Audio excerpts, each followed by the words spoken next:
Come, gather round, everyone. They're about to talk Disney.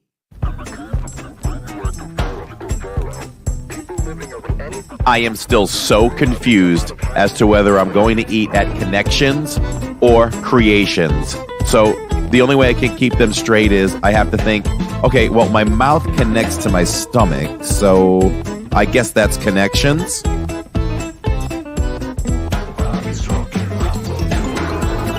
So I call Catherine to see how dinner at the restaurant is going, and she says, I can't talk to you right now. I'm talking to Mickey.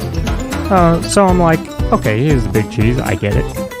And then she says, hold on, he wants to talk to you. So she FaceTimes me, and I'm FaceTiming with Mickey as I'm getting ready for the podcast. I don't understand why people spend hard-earned money on a Mickey ice cream sandwich in the parks. I mean, we literally all have ice cream sandwiches in our freezers at home. We don't have Mickey bars.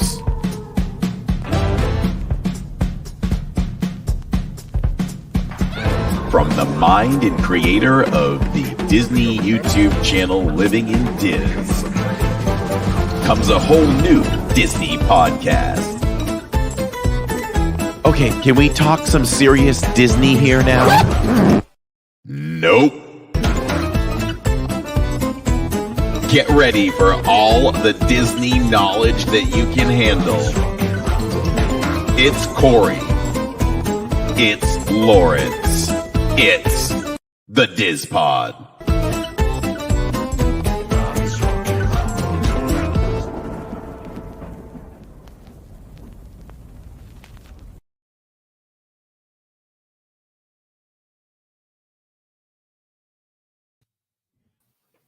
Hello and welcome everyone to another DIZ Pod. We are so happy to be here. So excited. Jam-packed show today, Lawrence. Very excited. I had to write down some show notes on this one. It was so busy. Yeah, for sure. We're going to talk about Epic Universe. They just dropped some great news. And we're also going to talk about Inside the Parks was a little bit special this week, I would say. Yeah. And we'll talk all about that and our adventures, as it is the most popular segment of the DIZ Pod, which is pretty cool to know. Yeah. And that's why we do those surveys. And ultimately today we are going to talk about Disney's park rides and queues and pre-shows. Mm-hmm. So plenty to talk about there. Welcome everyone. We do this live because we do it for you. So welcome everyone in chat. We also give equal love to all of those who listen at their convenience. So what's going on, Lawrence? What episode is this, by the way? Oh, thanks for the test. 36, I believe. All right. Episode 36 on our way to 500. Yes, sir. Right around the corner. Yeah, this is season 2, episode 5. So plus 31. 36. There's some DIZ math for you right there. Love it. Love it. Love it. Love it. So what is going on in the world of the parks? Let me think. So Epic Universe dropped some major news this week. And let me tell you, what they have coming, what is in store is just unbelievable. Disney was put on notice this week because let me tell you, they're not playing around. No.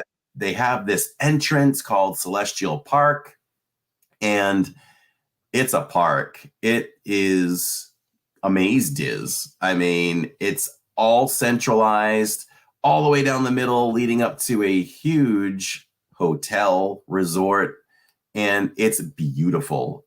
Lush foliage, little lakes, fountains, glass buildings.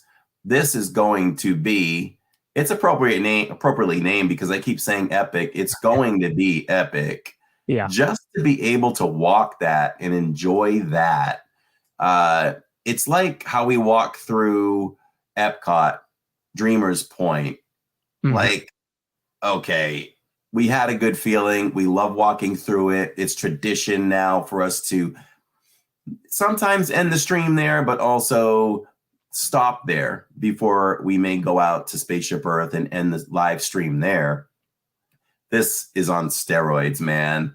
It's crazy. And from there, you're going to be able to access these portals to the different lands. Mm-hmm. So we've got Dark Universe where you'll enter and you can enjoy all that they have to offer for I don't want to call them villains, but the epic Universal Studios characters. Yeah. The monsters. Yes, the monsters, right? So there's all that. There's another portal for Super Nintendo, and you're going to be able to enter the Wizarding World of Harry Potter. And of course, the biggest area by far is going to be How to Train Your Dragon, Isle of Berk. And you enter all these portals, and then boom, you're in this whole new world. So I am even more excited about this than ever now. And Disney has to be put on notice at this point. This is not just, we can't treat this as, I guess it really didn't sink in till today when I saw the video that, you know, I just kind of thought in the back of my mind, okay, they're opening up a new land. No, this is a new major park. They're literally opening up another park. What do you think? They're putting in one park, you have Super Nintendo World and Harry Potter. Come on. That is major. Now, I'm not a Disney apologist, but I will say Magic Kingdom will still be the #1 visited park in 2025. Here's the difference, though. There's a lot of money, tourist money, that is going to be going over to Epic. So there has to be a response to Epic really, really quickly. Really, really quickly. There really does. There really does have to be a Disney response because, like you just said, there's a lot going on there. And let me see. Hold on one second. Wow, it's almost double the size of Universal Studios. This park. Wow. They're not playing, and Disney does. Like, I don't know the financial side, but they may have to start looking out for loans and sponsors or something. Yeah.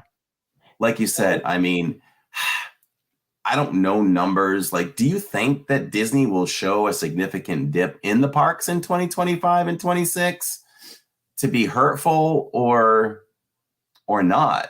I think they're financially sound in the park, so I don't think it's going to hurt them. It's certainly going to be a down year from 2024. That's for sure. They're going to have less people in the parks, or they're going to combat Epic with major discounts for resorts, and there's going to be ticket deals and stuff like that to keep people in the parks longer. That's what I think. And they've either got to do the expansion that they talked about, the revamp of Dinoland. I mean, there's got to be some major stuff at D23 this year if they're going to compete with Epic. There's no two ways about it. Do you think Disney's big enough where they don't have to actually combat that with a whole new park, but just do a lot of the additions they talked about? Especially in Magic Kingdom, right? With a potential villains area and Coco and that kind of stuff. I think that there is enough. Yeah, I think you're right. I think there's enough there between Epcot and Hollywood and Magic that the revamping of those three would be, well, and Animal Kingdom too, would be huge enough to combat Epic.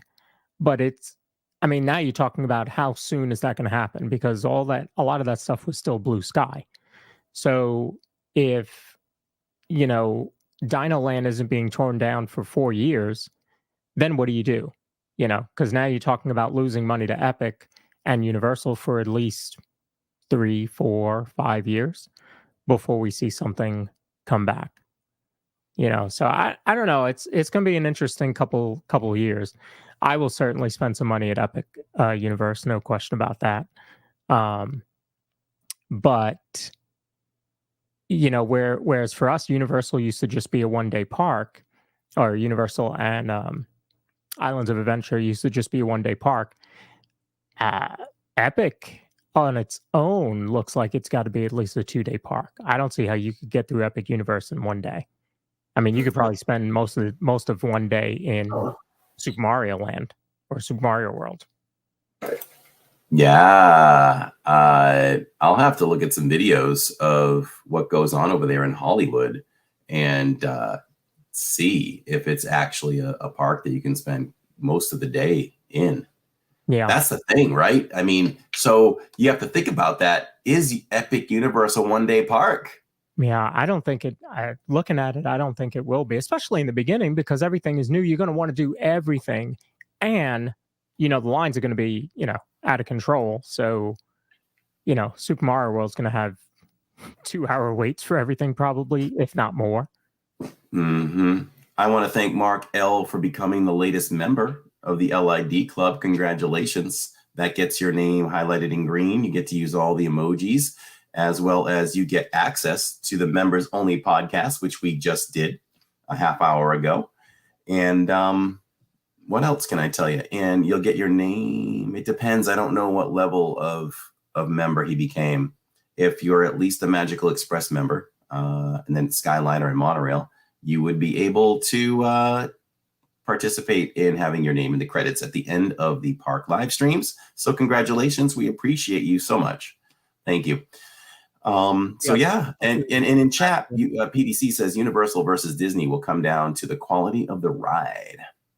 I have to say that Universal does an amazing job at the quality of their rides. Mm-hmm. True. I mean, it would be interesting, and we'll never know what Disney would have done with Harry Potter World, because originally they had the first dibs at it, but they wanted too much control. I would love to see the comparison there, but we will never know that. We'll never know. But man, that would be interesting. So in chat, what's everybody thinking? Do you think Disney will announce something that's going to make a difference and kind of combat the Epic Universe opening? Do you think it's going to happen soon? Do you think it's a couple years? What do you think? Yeah, I mean, it's a good topic here. I didn't think we'd go this long on it, but it's okay. I didn't think so either. Yeah. So welcome in Sarah Dash, Allison, Pamela V, Melissa Winters, Shannon Woods, PDC. Welcome everybody. And make sure you hit that like button. We appreciate that. And subscribe if you're new here. And also let us know if you have discovered us through the podcast only. And then you're like, whoa, they actually do live streams and shorts and vlogs. So busy night here for us. We're doing 3 podcasts tonight, 2 of our own and 1 as a guest. Lily's Life, hello and welcome. Yes, we'll be a guest on Miles from Main Street. They are a audio podcast and part of the Disney podcast family, which we are. So I'm going to play that real quick. You are now listening to a member of the Disney Podcast family. Head over to Disney Podcast Family on Instagram to see all the latest posts for this show and links to other great Disney podcasts. So there you go. And we're proud to be part of that family as well. And we will say that we are now proud to say that on feedspot.com, we went from 8 last week to number 7, the 7 best Disney podcast in the world, according to feedspot.com, as we climb the ranks. That's just incredible. You look at some of them and they've got 200 episodes. Some of them do 3 episodes a week. And here we are, the kind of new guys on the street with 36 episodes in, and we're already number 7. And a lot of that is thanks to all of you for watching and liking and subscribing and commenting, which really makes a difference. And FeedSpot is seeing that and taking notice. So we definitely appreciate that. We really, really do. And Gilnack says, congratulations on lucky number 7. Other things to point out, I believe starting February 1st, I don't have the dates in front of me. I don't have access to my phone at the moment, but I did see that Black History Month is that February. Mm-hmm. So there's a lot of things that Disney has planned from park to park that are going on. So we'll have to cover that when I can lay eyes on that. And yeah, and there'll be some Valentine's Day treats as well. Speaking of February, we already had a poll in chat, and it was, do you know anyone born on February 29th? And really? 78% of the people said no. Oh. And they're all wrong. They know somebody born on February 29th. Was that you? No. Oh. Neil. Was it Walt? Neil. Oh, yes, of course. Yes. I knew that one. I knew that answer. Yeah. Yes. It's really hard to know how old you really are when you're born on a leap year. That's right. They should cancel all pregnancies. No one's all labors. No one can go into labor on that day because it just messes everyone up. Messes everything up. It's like when twins are born on New Year's Eve and New Year's Day. You know, like, how can you be a twin and have a different day? Yeah, right? Yeah. Good stuff. Paris Ralph Smith, welcome to the podcast. Hello, David and SC, and Samantha Stack, welcome. All right, well, time to hit the actual content tonight, right? Where we're talking about Disney queues, pre-shows, and And so, you know, it's interesting because if you think about a queue is designed just to hold you in line until it's your time, you know, to get up there. And I'm sure that this was Walt's idea because we know that, you know, he was very innovative about parks and how to enjoy them with your kids and that families could enjoy them together. And I'm sure that the line design was his idea as well. The one that comes to mind is Jungle Cruise, because I remember waiting probably over an hour, probably closer to 2 hours, with a family of 17. And we get to one area and we think, all right, this is it. We're getting close. And you peek around the wall and it's an entire other section of the queue. So they're really designed just to hold you in line. But the way that they do it and the way that they go about it is really cool. So, so we're going to talk about the best queues and the best pre-shows, which are different, right? A pre-show is different from a queue. So, how do you want to do this? Do you want me to run down my list of, because I have them separated into best queues, best pre-shows, and then worst queues. Let's do, you know what? Do whatever you'd like. I'll follow your lead. Okay. All right. So I'm going to go over the best queues, and I'll name mine.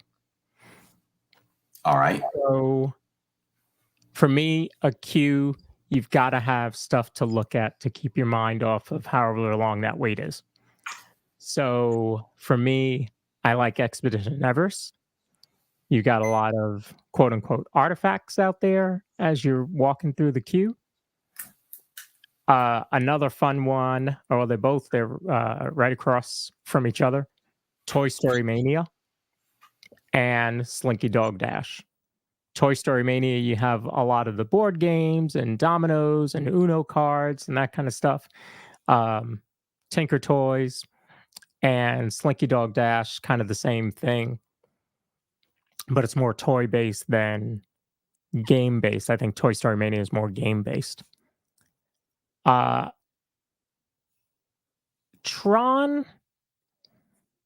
I put Tron in best queue. That's not where I meant to put it, so skip that one. Peter Pan's Flight. I like the queue on that one. The queue in Peter Pan's Flight, you get to say Tinkerbell, you get to move the your shadow moves the bells and makes the bells go off. So I do like that as well. Again, just gives you something to do while you're moving through the line. I also like Monsters Laugh Floor because Monsters Laugh Floor, while not really a traditional queue, you kind of just huddled in the lobby before you go into the show area, but you have the jokes that they're doing on screen and they're talking. And then what I like about that is you can also um, you can also text in your own jokes. So for me, it gets you doing something while you're waiting for the show to start. Remy's in Epcot. So with Remy's, again, a queue is not, it's just a line, but I think Remy's has the best wallpaper of any ride area, right? Because you got the Eiffel Tower, and it's made of a knife and a fork and salt and pepper and all that kind of stuff. So it's pretty cool to me. But I'm gonna give best queue to, and I just wonder in chat if you guys can guess what number one is. So for me, it's a newer ride. It is very interactive as a queue. It's going to be Guardians. Guardians has the best queue because as you go through that standby queue, it really acts as if you were in the World Showcase and the Xandar Pavilion. So it gives you a feeling of that. So you feel like you're part of the you feel like that's part of the experience and you're not just waiting in line. They have that whole big map. They're telling you about Xandar and what's so significant about that compared to Earth. So I just think that's a really cool queue. So that would be my number one queue. Oh, you're muted. Sorry about that. So I said great job and great reasoning behind all of those as to why they are where they are. I didn't know I was supposed to rank them. Was I supposed to rank them? Either way. All right, I'm just gonna freestyle it. Okay. I'll freestyle it. So I'll take us park by park. Let's start at Magic.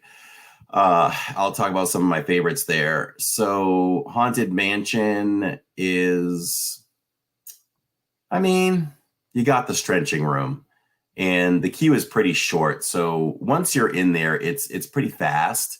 So that's a pretty good queue. That's a pretty good queue there. And because you do have stuff to look at. You have all of the headstones to read and all of that. So it does give you something to do. That's true. Yeah. So Pirates, it's very well themed. It's more of a cave that you're heading into. So what can you say about that? The music is playing, that cool Pirates music. So it's not a bad queue. I'm going to pick what I think are the best ones in Magic Kingdom. And by default, a lot of them are pretty quick. Like, Tiki Birds is outside. They got a cool little show with the fire and the water. It's pretty. If you go over to Pooh's great for the kids. Not much for the adults to do, although you get to play with the honey on the walls, which is pretty cool. Another cave is over in Fantasyland, being Seven Dwarfs Mine Train. And I think there's a good majority of people that literally walk around the corner where the barrels are and they don't know what to do with them. Right. Right? Yep. So Seven Dwarfs Mine Train, if we're talking about some of our favorite cues and pre-shows. As far as cues go, that's a good one. If you spin the barrels, if people don't know, if you spin the barrels fast enough, but everybody has to participate. Right. You have to spin all the barrels, and if you spin them enough, if you look on the ceiling, you'll see different dwarfs appear, right? And then if they're all spinning in unison, Snow White will appear in the middle. That's right. Very, very imaginative. So gives you, the kids, something to do as you're, getting closer and closer to the ride. So the anticipation's building, and then it stops you to take part in this little activity, and then you move on to the next, then you go around the next corner. Another good cue in Magic Kingdom is Peter Pan, believe it or not. When you just walk by, you might think, oh, it's just outside. It's right there. It's more like poo. But you actually go inside, and if you catch it just right, you can see Tinkerbell with her pixie dust behind her in the hallway. You have great paintings in there. Of course, the kids aren't going to care too much about the paintings, but when you can get into the kids' rooms, you can actually see Tinkerbell jump in and out of locks, and you can interact with your own shadow. Yep. So, in talking it through, what do I think the best queue is in Magic Kingdom, or the top three? I would probably go, even though it's short, you got to go Haunted Mansion. Haunted Mansion is the best in the worst queue. It's the best because the stretching room is so unique, but it's the worst after you leave that room and you filter down with everybody else. Yeah, that's true. That's true. I can't help but make fun of that. Yeah, that whenever I'm in there.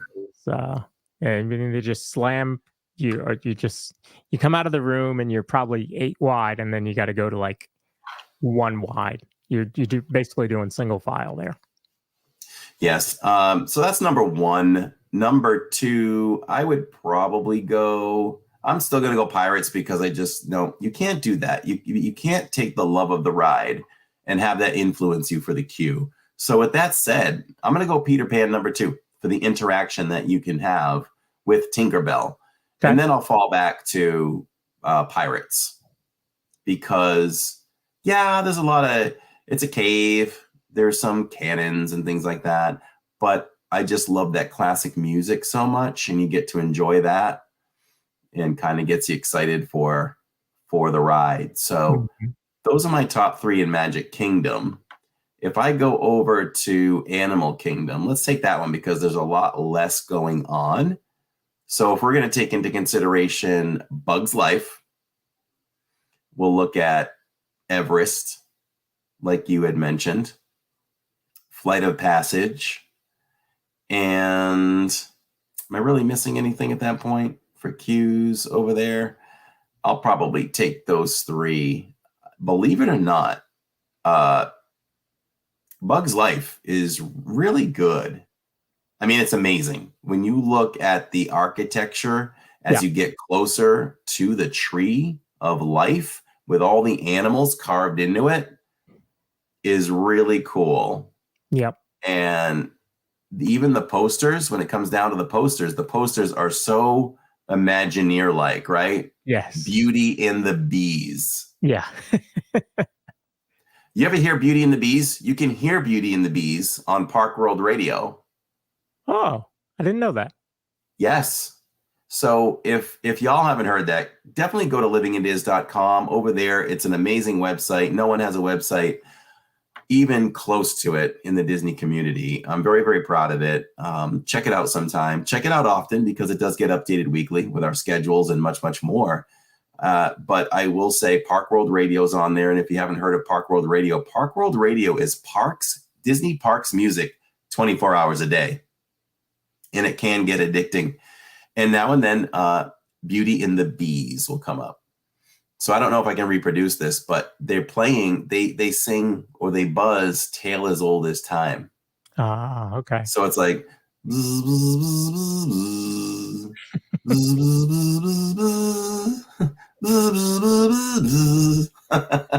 but a much higher pitch. Yeah. So that's good stuff. So that queue is really, really neat for that kind of stuff.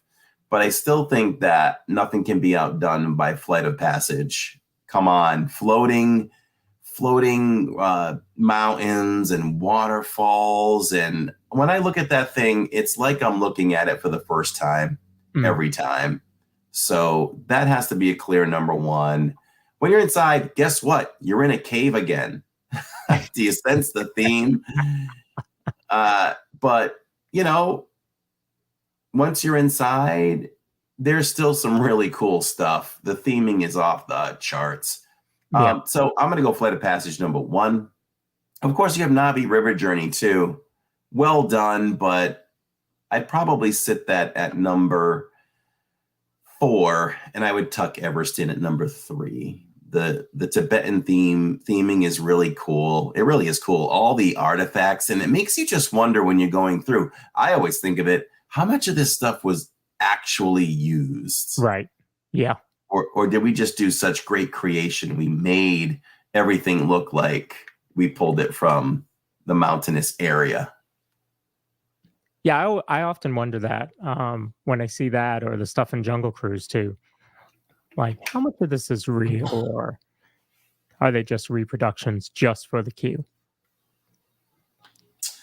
So if we go over to Hollywood Studios, let me take my poll. Before we leave Animal Kingdom, who has the worst queue in Animal Kingdom?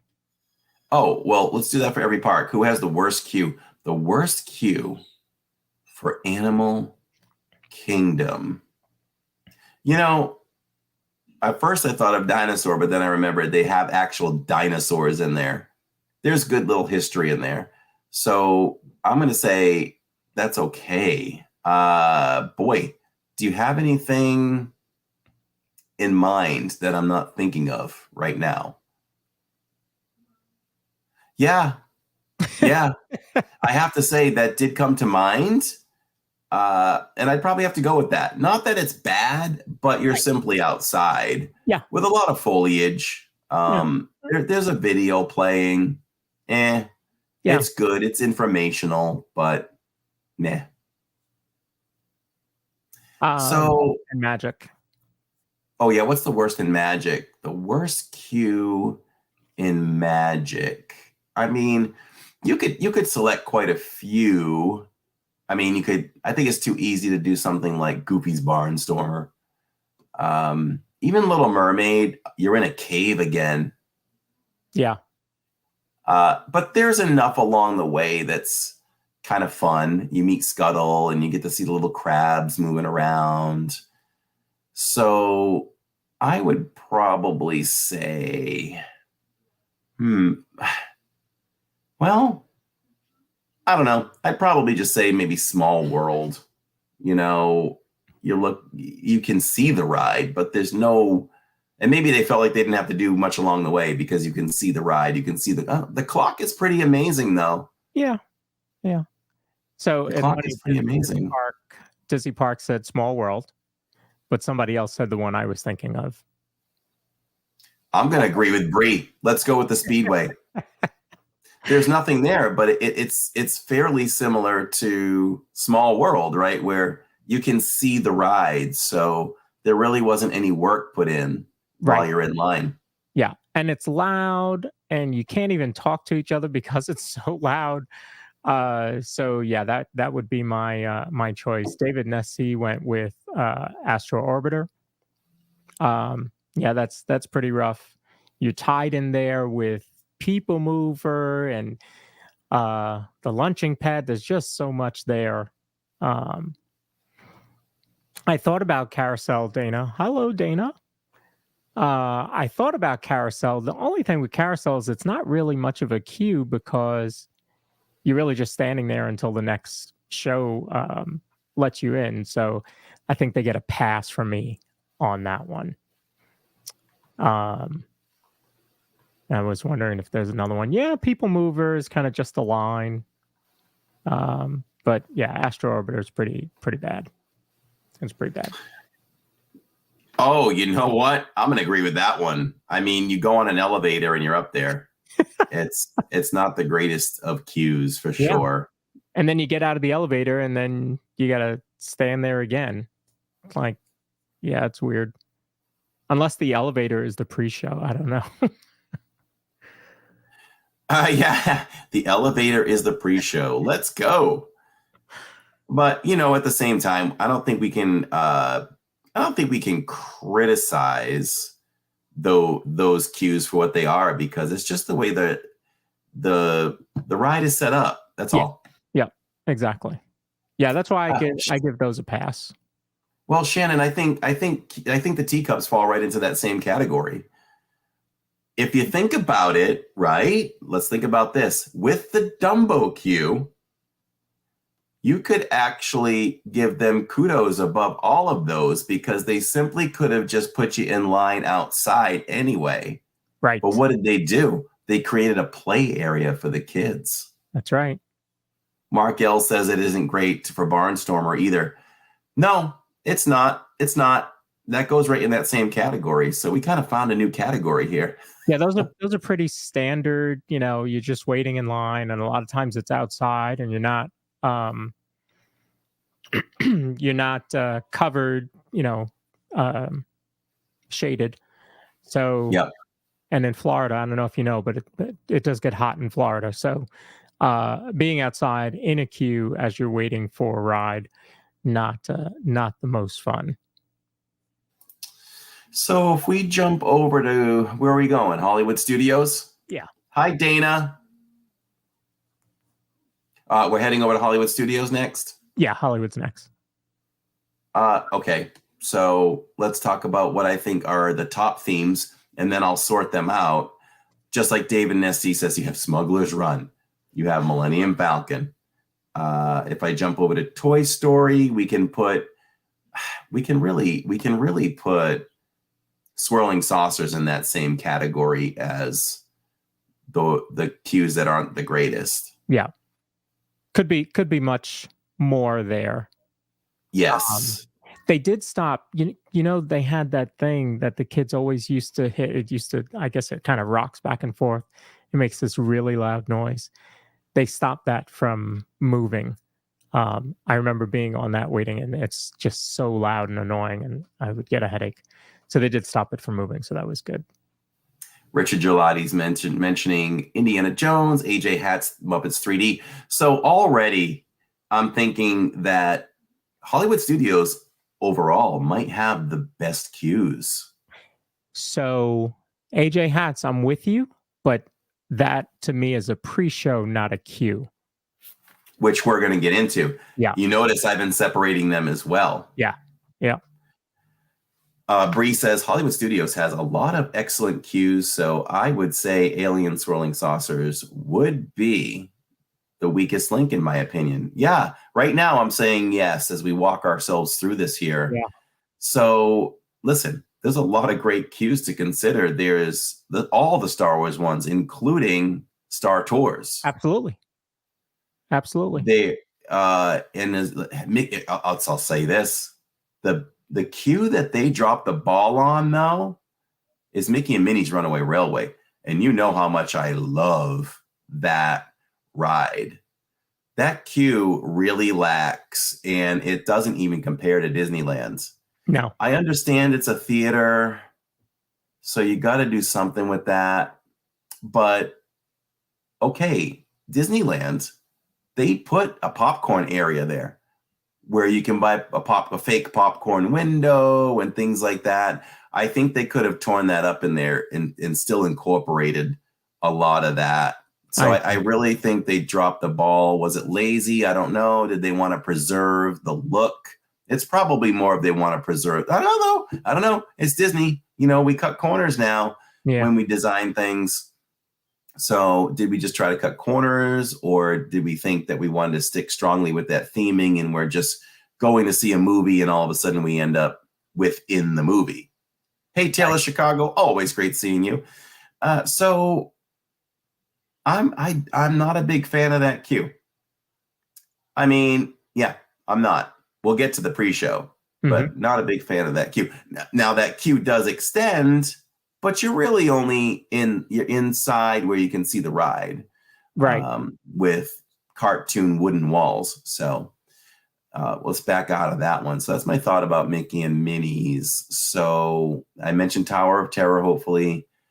Not a bad, it's an okay queue for Rock and Roller Coaster. Pre-show is different.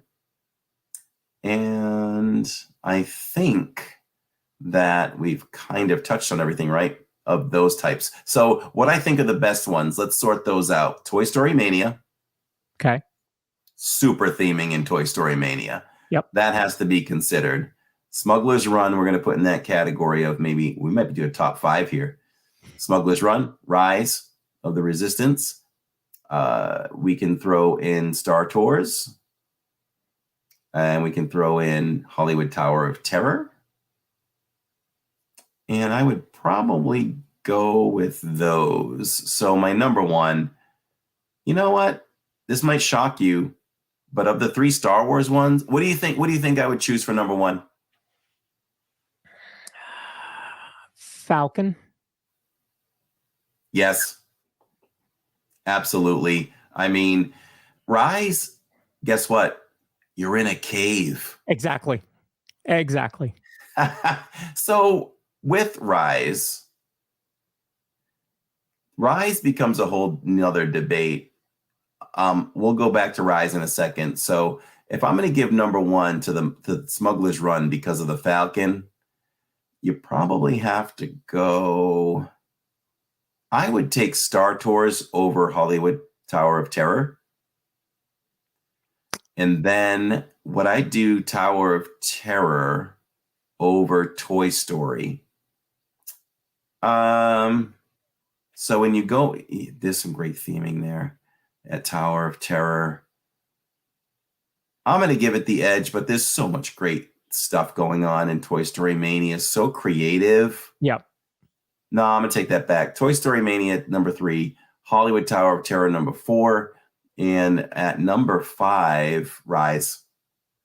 Okay. But before I declare that the final, we have to talk about Rise. You all can chime in because this is a big debate. And Neil's having flashbacks because we did a live stream on this channel like over maybe 5 years ago. And we were debating what's a queue, what's not a queue. So when you look at Rise goes from a queue to a pre-show. Yeah. To a queue to a pre-show. Right. Yeah. So you kind of have to break that up, right? So if we're talking queue when you enter, queue outside, and then the queue when you're in the hangar bay with all of the stormtroopers, which is just jaw-dropping, and then another little queue when they're lining you up. When you take all that and compare it to the Falcon, I'm still going to have to edge out the Falcon, but I'm going to push everything back and wedge Rise number 2. See, I just talked it out. Because do you all understand, everyone that has never been on Rise of the Resistance, do you understand the scale of that? I'd love to see everybody's response that has never been able to go as of yet, because when you are in that part of the queue, in the hangar, it is huge. Yeah. It is the biggest building with the highest ceiling you'll ever see in your life. Maybe. It is so high. Yeah. Maybe we could Google how high the ceiling is there. I'm sure we could find it somewhere. But I tried to point it out when we were live on Saturday that it's massive. Yeah. Absolutely massive. And see, that's the thing about Rise is it messes with the whole you're in the queue until the pre-show starts. So it messes with that. And I remember the first time I got on Rise, I was so confused because after the first pre-show, they escort you on to the ship. And I remember thinking, wait, I thought this was the ride where you're there's like 6 in a car and you're moving along. Why are we getting on this ship? And then once you get captured, then it stuck out to me. And this was in 2020, so I hadn't seen much of it before then. But 50 feet. Dana says she's reading that it's 50 feet. Wow. 50 feet high. Thank you, Dana. 50 feet. It's just massive. It's big enough to look like a ship could dock there. Exactly. Yeah. And I failed to mention, before you do board the ship, there's an X-Wing outside. Yeah. There's an X-Wing. So, I'm glad I talked that out. So that does sit number 2 for me. That was a prop from Mandalorian. Was it? Yeah. It was used in the show. I read that. I did not know that. I wonder if Jacob knows that. Yeah.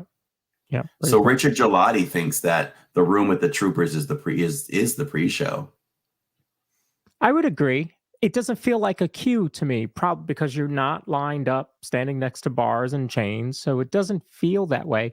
Plus, you just left the ship. So it feels like it's more of the ship. And then when you make the right turn, then you're back into a queue. Dizzy Park says now that bumps rise to number 1. To me, it's just the sentimental fact that you can feel like you're in the Millennium Falcon. Yeah. It's pretty. Which is nuts. All right, so Falcon, they even make it, the floor, you can hear it as you're walking, like it's hollow, and so that adds to the effect of it. I think you used to be able to smell oil or something like that, but they took that out, I believe. Was it bothering guests? I think so. I think I had heard that. So. Oh yeah, that's right. Oh gosh, I forgot about the whole other part of the queue. So that makes it even better. I mean, you're walking through the garage and you could smell oil. Yeah. And the firing up of the engines and Hondo talking about that. And then you have Hondo himself talking with Chewie. The latest, greatest, cutting edge animatronics. All good stuff. Yeah. So jumping over to Epcot, you got to put Spaceship Earth right there with you got to put Spaceship Earth right there with Tomorrowland Speedway, right? I mean, there's nothing there. I actually have it as one of my worst queues. Yeah, that would be one of the worst queues as well. Not complaining, just a fact. It's just is what it is. It's outside. Mm-hmm. So it's outside. So if it's hot, you're hot. It's outside, but it's under Spaceship Earth. So if it's windy, it's going to be extremely windy. Like it's just how it is. We've dealt with it for 41 years. That's what it is. So yeah. I'm trying to think now. Other cues. Nemo, you're in a cave. I'm having fun saying that. And I bet none of you ever realize how many caves you stand in when you are waiting for rides at Disney. Yep. So you're in a cave. Nothing super special there. The land, again, nothing special there. No. Soarin', nothing really special there either. So if we jump over to Remy's. Now, Soarin' does have a little bit of a game that you can do with the app, and I think it's like a trivia or something. I can't remember. I feel like that's a game that people ignore. Absolutely. For me, the reason I don't like it too long. Oh, yeah, see? You crack me up. You're like, absolutely. Yeah, Dana says Soarin' is a snooze fest. Yeah. Especially with the music, right? The music is great, but it's too relaxing. It's too relaxing. Yep. If I wasn't talking to the stream, you might be like, all right, I'm just going to lean my head against the cold wall and just chill until it's time to move up. Yeah. So if we hit Frozen, it's okay. It's not a cave, but you feel like you're in a cave. Mm-hmm. Nothing that really stands out much in Frozen for me. Unless I'm missing something. Where else are we going? If you go to Remy's, there's not a whole lot there either. Right? For theming. There's not a ton. Yeah, when you get to the very end, you feel like you're going back outside. There is a little bit of a restaurant window, I think it is there, in one of the parts. So maybe there's a little bit. I gave it props because of the wallpaper, because I just love the wallpaper. Oh, the wallpaper is great. The wallpaper is great. So, wow. Epcot is not too exciting when it comes to queues, is it? Mm-mm. You might have to give the nod to the best queue being Test Track? No. What am I missing? I'm not even into cars, but you get to now when you build your car, is that the queue or the pre-show? Oh, boy. There's got to be another term for that, right? Because it's kind of in the middle. Yeah. You're in the queue and then you build the car and then you go back into waiting. So I don't know. Dana said 3 cabs really get you in the mood because of the shopping. True. Excuse me, but I count the queue as soon as you get into the turnstiles there, exactly. the ropes, the walls. Yeah, and there's. But she's right. That's a great area. Yeah. Do you rank? We left out Figment, but I mean, by default, it could make one of the top 3 for sure. What would beat Test Track and what would beat Figment? Guardians. Oh, geez. I totally forgot about that one. Forgive me for blanking, everybody. Yeah, that's number 1. That's number 1 by far. By far. And then I would probably go, for me, I'd probably go Figment. Then I'd probably go Test Track. I'm not into cars much, but although, no, I'd go Test Track because I like the ability to have fun building a car. What about Mission Space? What does that look like? I thought of Mission Space. No, Mission Space is just way too simple. Yeah, that's what I think one of the categories when you're rating queues as well is how entertained will a child be. Good point. And I think if there's a chance for your kid to act up, it's in Mission Space. We'll have to do top 10 queues that your child is most likely to act up in. Yeah, so Guardians number 1 there. Should we talk about pre-shows? Yes. So as I look at the pre-shows, again, now you're kind of out of the queue, I guess, with the exception of Test Track and Rise, because they kind of have a pre-show in the middle or mid-show. So Tower of Terror, love the Twilight Zone theming. You go into the it's a library, right? That you're going into there to watch. Yeah. So there it plays. It kind of tells you the story, gets you ready for the ride. So for me, that's a favorite. Muppets Vision 3D. You're watching them get ready for the show, and it's classic. To me, it's classic Muppets. So can't go wrong with that. Runaway Railway. You're watching the movie, the premiere of, oh my gosh, I just forgot the name of the... Picnic. The Picnic. Yeah, Perfect Picnic. So you're watching the premiere, and then all of a sudden you are part of the cartoon. Like, what a cool concept that is. Haunted Mansion with the stretching room. I mean, who doesn't know that entire pre-show narration by heart? And there's no turning back now. Dumbo, you mentioned it, but I did give Dumbo a nod for having a pre-show because I don't feel like the play area is a queue. Although I guess it could technically be because they do give you the buzzer. So you are still waiting, but which I mean, all pre-shows, that's all it's doing is making you wait. It's just making you wait while you watch something. So in Dumbo, you're watching something, you're watching your kids play. So I would say that. Okay. I feel like you can see I was ready to say something, right? I feel like a pre-show is when action is happening as opposed to nothing happening. Okay. And there's something happening there. Kids are playing, so I guess we could throw that into a pre-show. Best pre-show for me in Disney World. Also won Best Queue. Guardians. Oh, yeah. Oh, my. Without a doubt.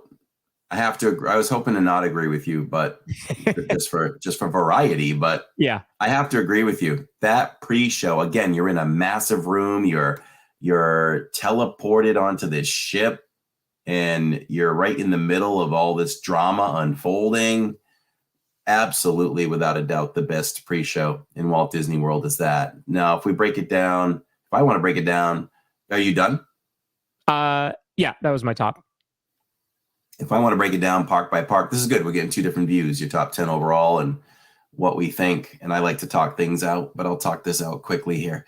Let's see, Magic Kingdom. There is, and you can help me out for time's sake. Mm-hmm. What do we really have for pre-shows? Well, you really have Haunted Mansion. And I'm not thinking of any other pre-show. Wow. In Magic Kingdom. I mean, there's a tiny Tiki Birds one. That doesn't count. Tiki Birds, maybe. Chad, help us out. Are we missing any pre-shows in Magic? If we're not, then you automatically give it to Haunted Mansion, which the stretching room is so classic. Oh. Josh R. Tron. So I give it to Tron. Again, it's kind of one of those in-betweens, right? Because you've waited online on the queue, then you get to go in, you think you're done, and then you have to wait. You have to wait on the line inside the building. Then you have to get to the lockers, and then you have to wait on another line. So I guess it's not really a pre-show. It's a mid-show, we'll call it. But I do like that, especially because I draw back to when we did our preview for it, and you step into that room, and you know a pre-show is coming, you just don't know what it is. And you have the frosted glass, and then it opens up. It's like, oh, that's cool. And you get to see him take off. So, but that's all it is. Like, think about the Haunted Mansion pre-show. That's very long compared to Tron. When it comes to Hollywood, my favorite pre-show would have to be, it's got to be Rise. Has multiple areas for pre-show. Yeah. But really cool to see Ray with the hologram. And I don't call the hangar a pre-show. There's no action happening there. Okay. But then we have Kylo Ren with the interrogation. So the interrogation with the cast members, where is that? Is that part of the queue? Or is that part of the pre-show? That's pre-show. Because there's action. Okay. See, I think I'm onto something. Yeah, I think you are. That's action. So that's all pretty immersive. There's not a whole lot of, well, we say with the Falcon, right? There's some pre-show there too. Some really good pre-show. Mm-hmm. But so yeah. It would be Rise. And then if you go over to Animal Kingdom for me, pre-show wise, okay, so this is debatable. When you're walking through Flight of Passage and we see the Avatar immersed, does that count as action taking place? If it does, that's a pre-show. Or is there no real pre-show in Flight of Passage? Well, there's the guy talking and testing, and you stand around. So pre-show. There's multiple pre-shows in that one. It's actually on my worst pre-show list. Okay. Okay. All right. So what is there left in Animal Kingdom that has a good pre-show? There really, am I missing anything? I don't. So you got to go. Flight of Passage has to be the best and the worst. We declare Flight of Passage neutral. Yeah, it's an interesting one for me. I don't get the movie. The guy, he goes, oh wait, and there's a problem, and then he leaves, and then he comes back and never says what the problem was. Like, it just, I think throws me off. when he leaves, that's because there's a delay. I don't think that's all the time. I think that's when there's a problem. Like when they're trying to load everybody up and not everybody syncs up. I think that's a backup where they need more time for something.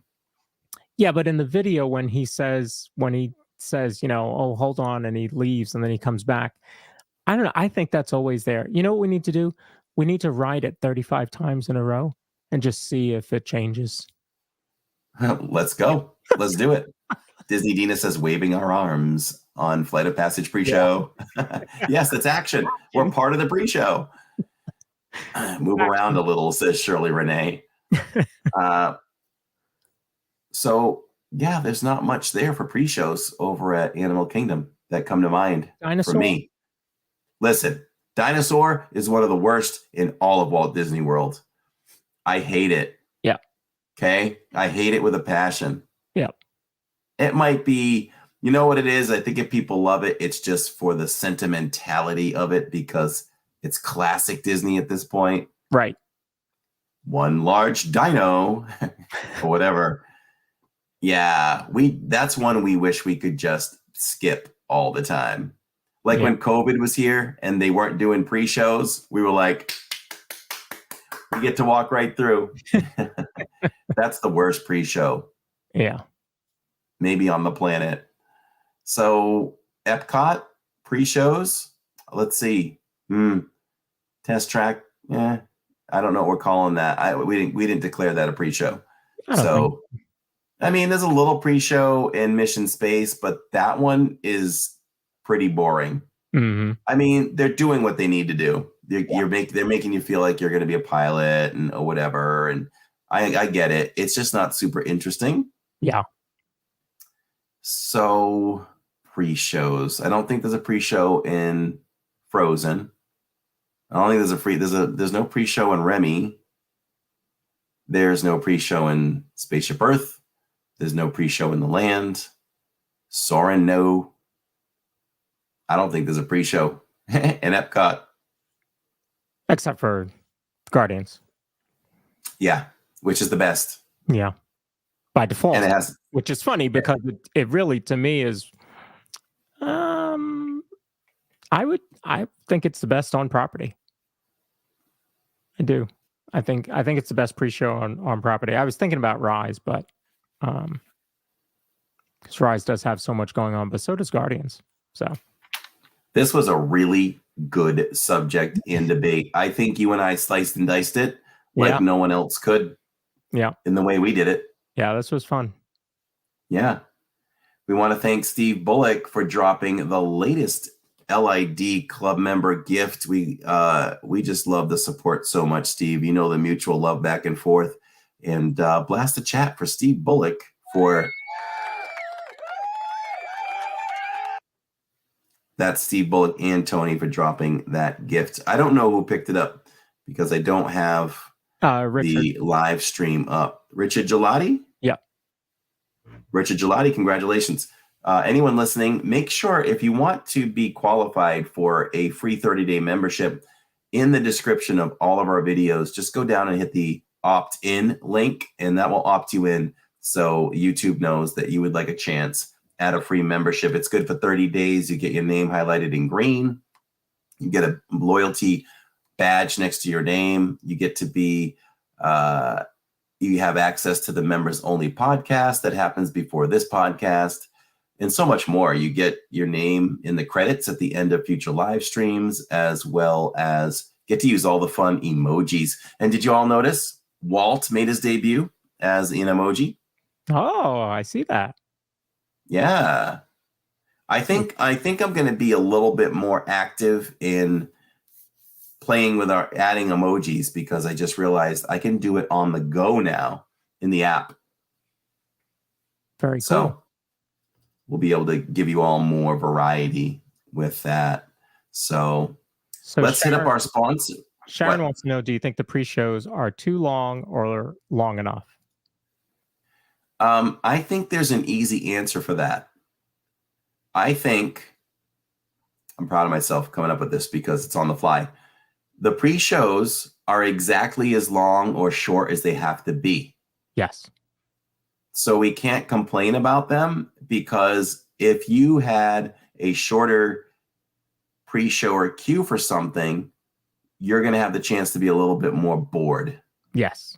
Because if a ride takes 2.5 minutes, you want that queue to be 2.5 minutes along with pre-show and all that.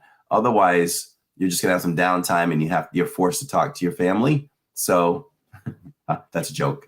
But so they're as long or short as they have to be. I wonder if that's why the Tron pre-show is as short as it is, because the ride is short. So you have a shorter pre-show. Could you imagine having a 2-minute pre-show and then a 90-second ride? The ride would just be sitting there. Yeah. Yeah. So I bet that's why.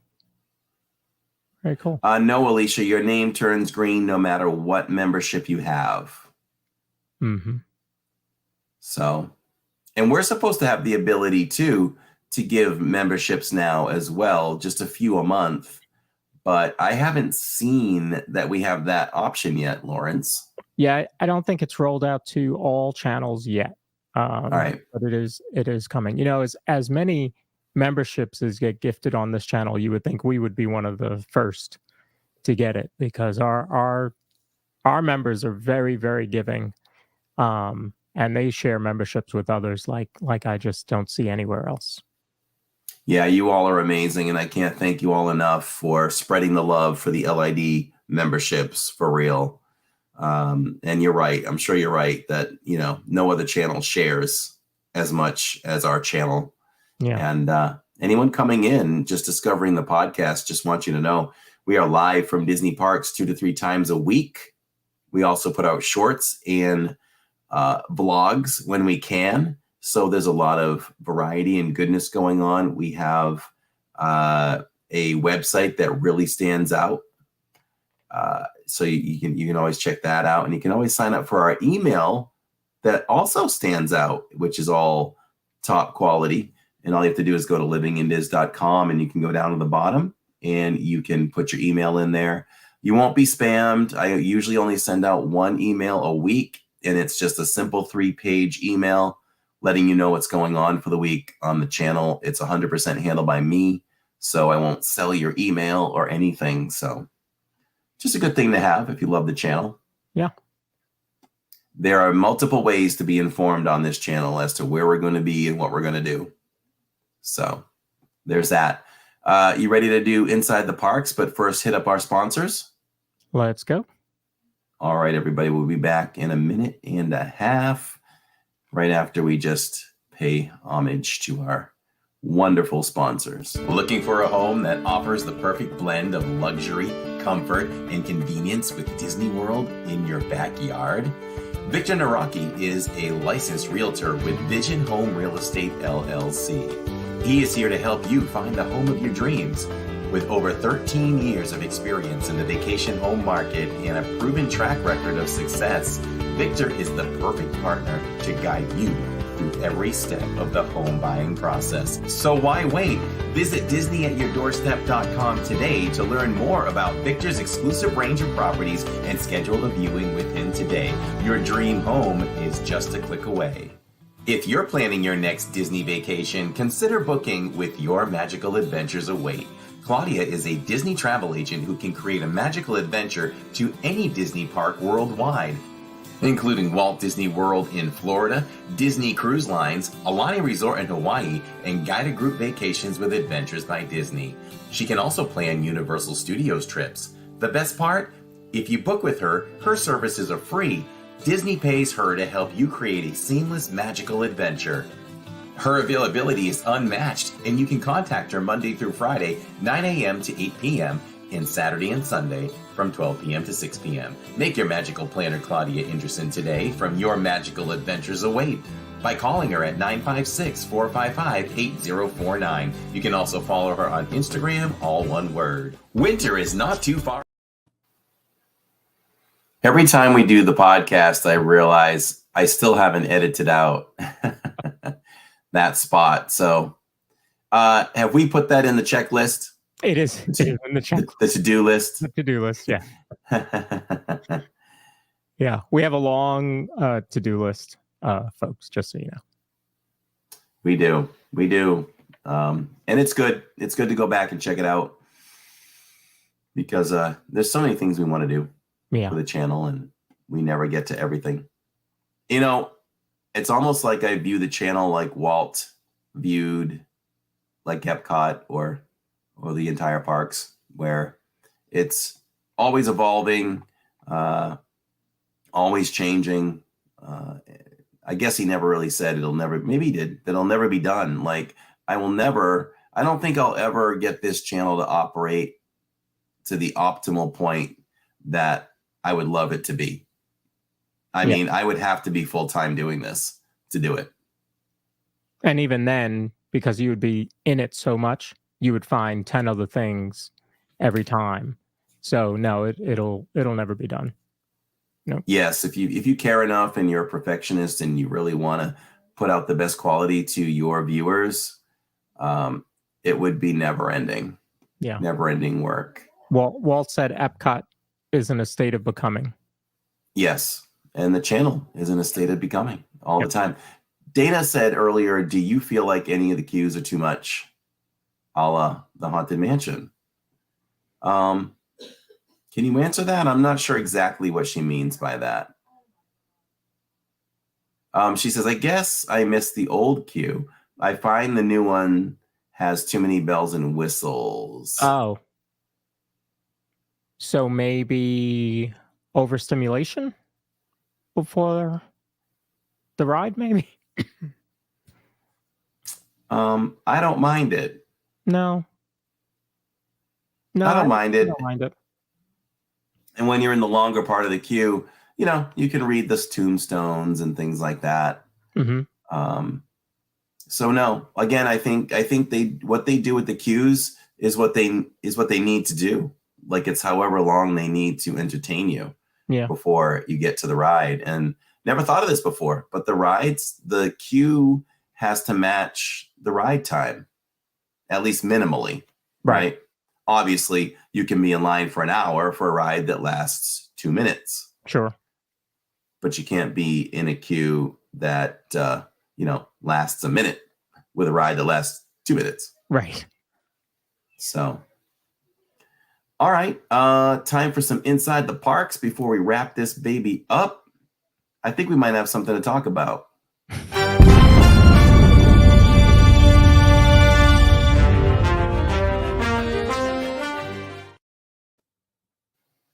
Another so funny. Week in the parks. What's that? Another boring week in the parks. You know, typical stuff. Not much happened. I should call it This Week in the Parks because that's what it really is. So, listen, I chatted it up all week the week before, right? About how we decided we were going to do for my birthday stream, Magic Kingdom. We were going to do Whispering Canyon, take the boat over. You know, and I thought that would be great for the stream to see. Take the boat over. You don't get to see that all the time. And then we would eat, have a ton of fun at Whispering Canyon, and then we would go back to Magic Kingdom to watch Happily Ever After and just close out the park from there, and maybe a little shopping with Tammy and all that.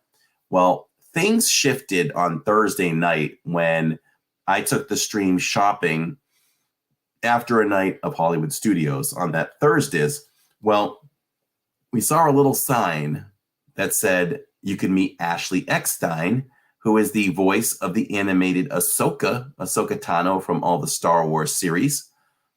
And I read it a little bit, and it really stuck in my head. I went home thinking, that would be something really cool to do on Saturday. But there were so many factors to it. We really discussed it a lot. And I figured I would leave Jacob in charge of that. So I left him in charge of it, where I threw the idea out to him and said, what do you think of this? Because it is going to entail us changing parks, which is no big deal, changing restaurants, as well as, here's the big one, getting up in like the 4 o'clock hour at least. So asking a 15-year-old to do that, you gotta get the go ahead. So we went back and forth, and finally we decided, all right, it's worth a shot.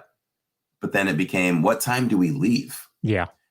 You know, people are crazy when it comes to Disney and new things. My advice is always expect the worst. Meaning, if something new is coming out of any kind, you got to be there at like 4 a.m. sometimes, 5 a.m, or you're going to be left out. And that was the debate. I don't want to wake up too soon. I don't want to wake up too early. No, early or too late and get there too late. Well, I did a little research, and from what I could gather, Disney doesn't open the parking lots until an hour before.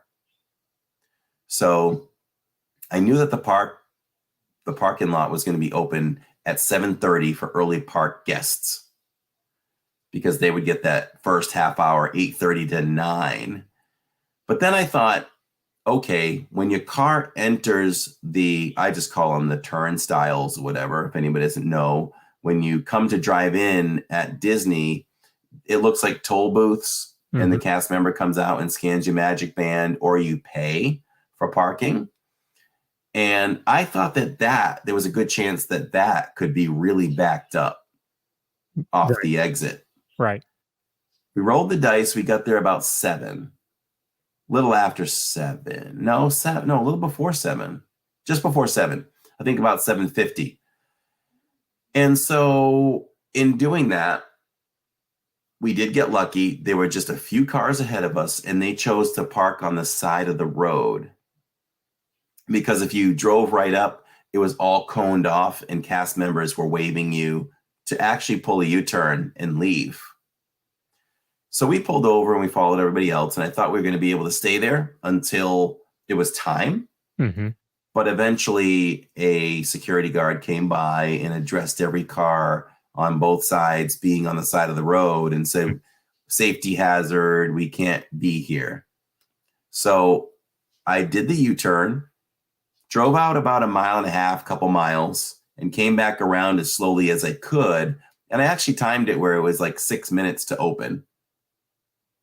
And at that point, I'm like, oh boy, are they going to make us do this again? But with about like 3 minutes to go, 4 minutes to go, people started creeping up. And I'm like, they're not going to make everybody leave now. So I just got behind everybody, and we parked in the front row.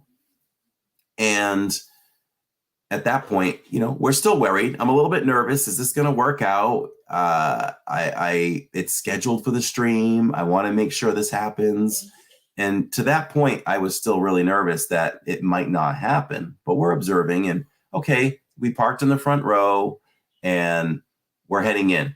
We're starting to walk a little quick. And then I was kind of sizing up the crowd that was walking with us.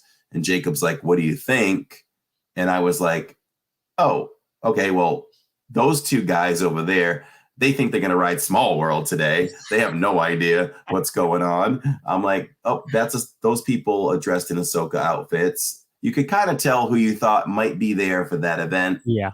So we slowed down. We're like, okay, we're ahead of everybody. So at this point, so we can just kind of walk. And there was a girl behind me who had Ahsoka gear on. And I just figured I'd joke with her, and I turned around while we were all still walking, not breaking stride. And I said, oh, what are you here for? And she laughed, and turns out she was a cast member in training, and she was able to come out for this event the meet and greet with Ashley Eckstein, but had to go back for training after that for 1 o'clock. Wow. And here's the caveat. She has never been to Hollywood studios. Crazy. How crazy is that? To go into Hollywood studios, your first time ever, you get to meet a Star Wars actress at a special event. So she stayed behind us. And when we went through security, we went through fine. This is where I have to compliment Disney from here on out with this event, because there's a few events here and there that they do where people will complain, oh, they didn't do this right. They could do this better. I mean, Jollywood, right?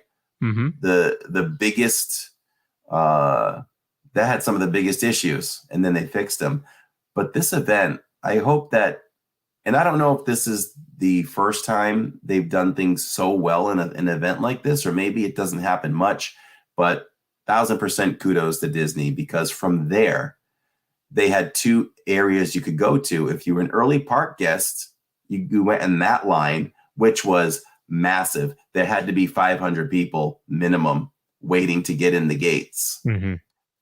Anybody there for Ashley Eckstein, they literally pulled you over to the side and said, if you're here for that, let us scan your magic band, which quickly made me say, oh no, was I supposed to register for something? Because Right. This sounds like they're looking for something. Right. Nope.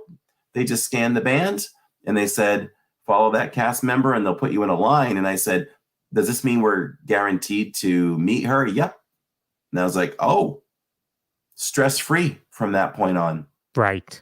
They put us in the 3rd line. It was probably 50 people deep. And they let the first line go, the second line go in. And then we went in. And I am working on a vlog, and you will all see this in the beginning. I turned the camera behind me. The entire crowd of the early entry people were still not in. We actually got in before they did. Wow. Yeah. And then they Keystone Clothiers, which is the final store on your left side when you enter Hollywood Studios on Hollywood Boulevard. They put us on the back side of that, lined up. Beautiful weather. Everybody was calm, relaxed. And I just asked them, I'm like, okay, this is really happening and happening soon. So I need to know when to go live. So I went live right there because I talked to the cast member and she was like, oh, people are already going in. And I was like, oh, I couldn't tell. Yeah. And she said, oh, we're just letting in a handful of people at a time. So you can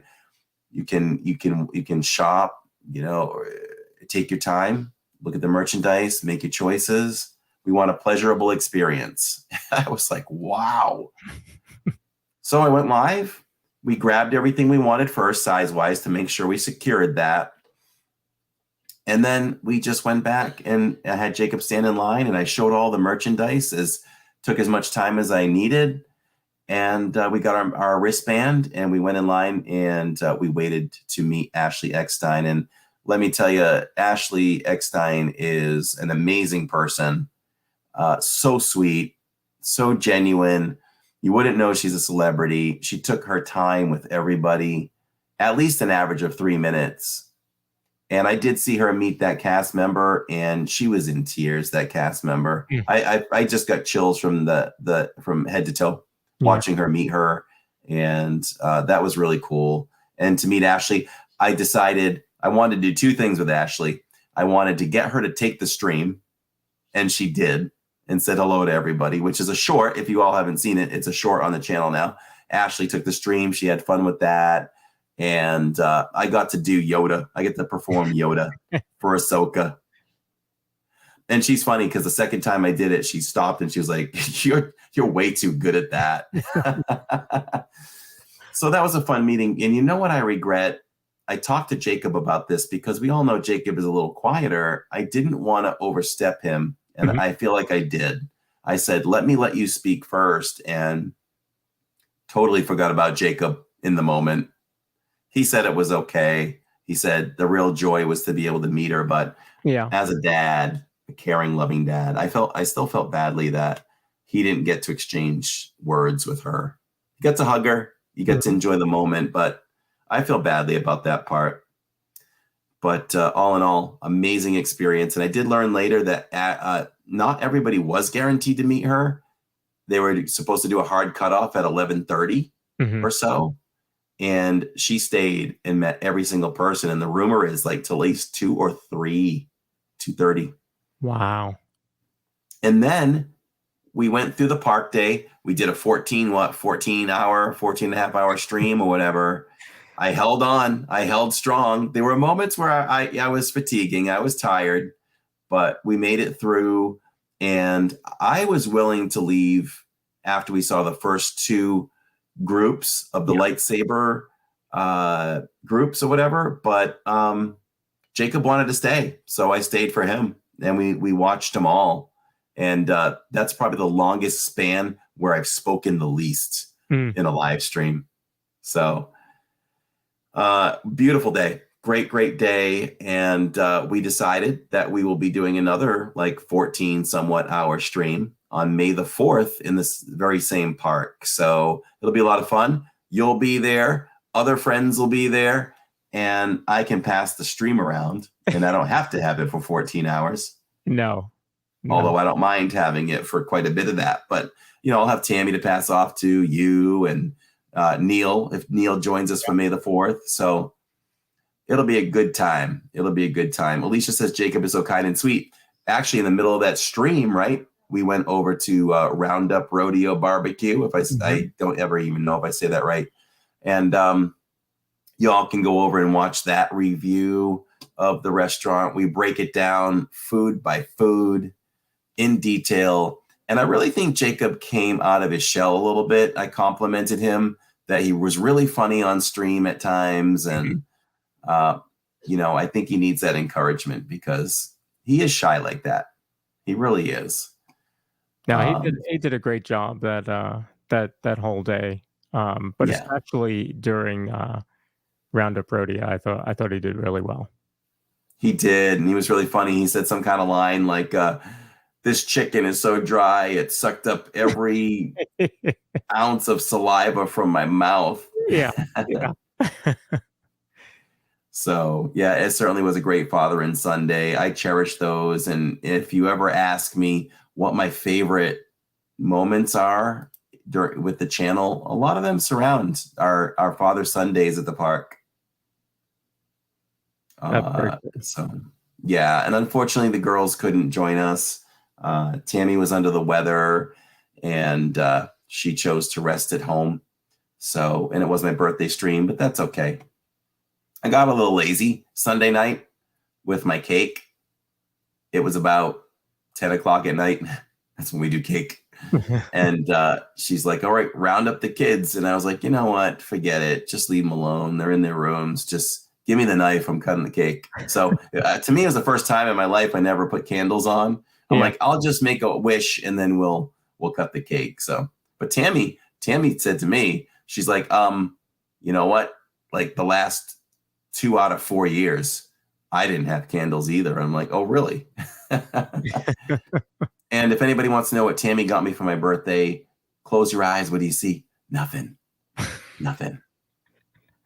I was the victim this time of, I just have.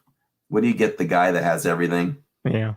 So it's totally fine. I didn't need anything. So it's totally fine. I think, let's see, David at SC says, I think of Jacob fruit waffle review and the mad dash to smugglers. Absolutely. And you can absolutely add in when we tried to take the Dole Whip floats from Sunshine Tree Terrace. No, am I right? Yep.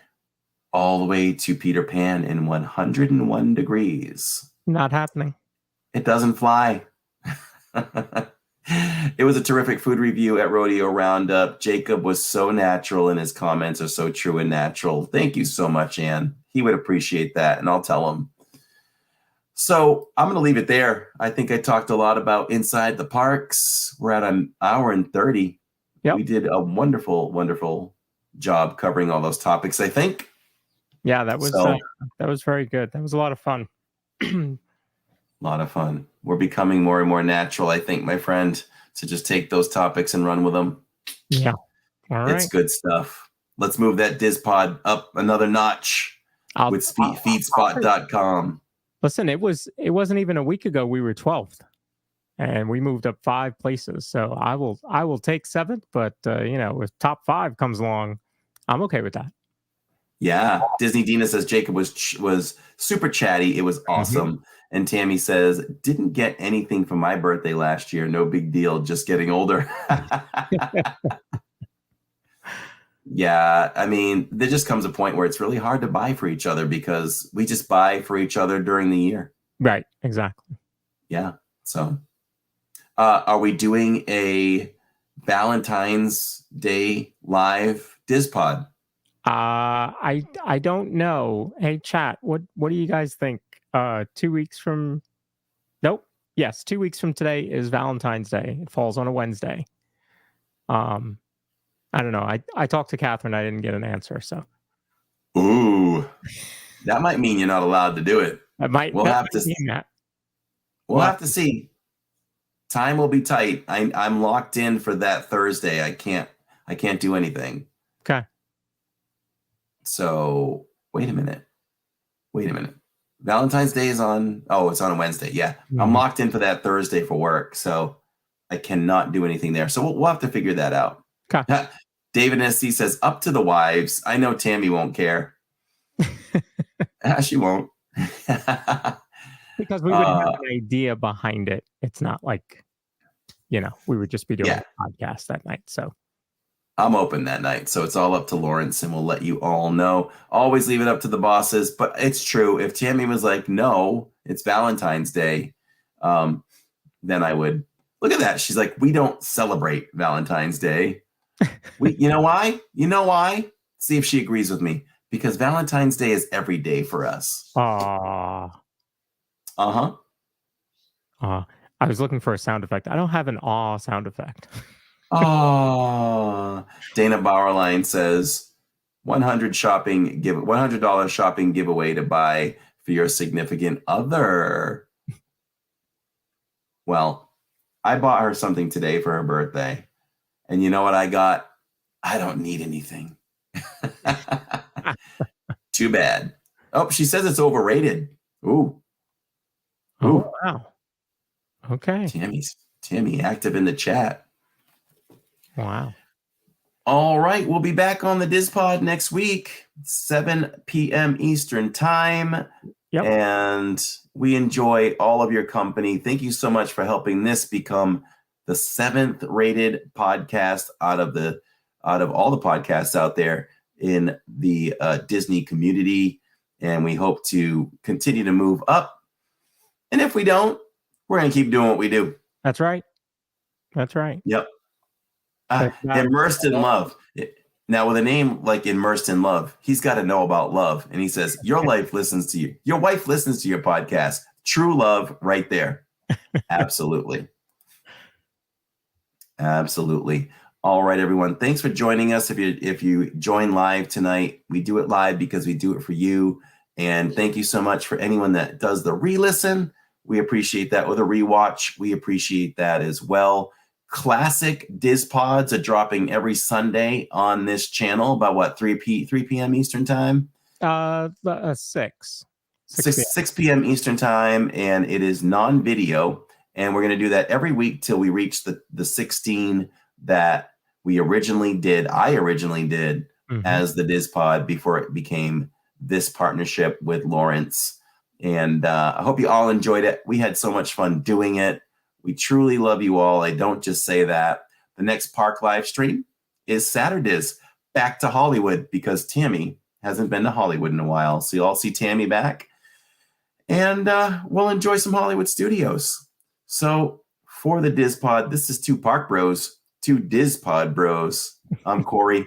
I'm Lawrence. And I guess we just say, and we're the DIZ Pod. Yeah. And we're the DIZ Pod. So have a wonderful week, everybody. And we'll see you next week. People living over any. We're allowed to come out of hiding.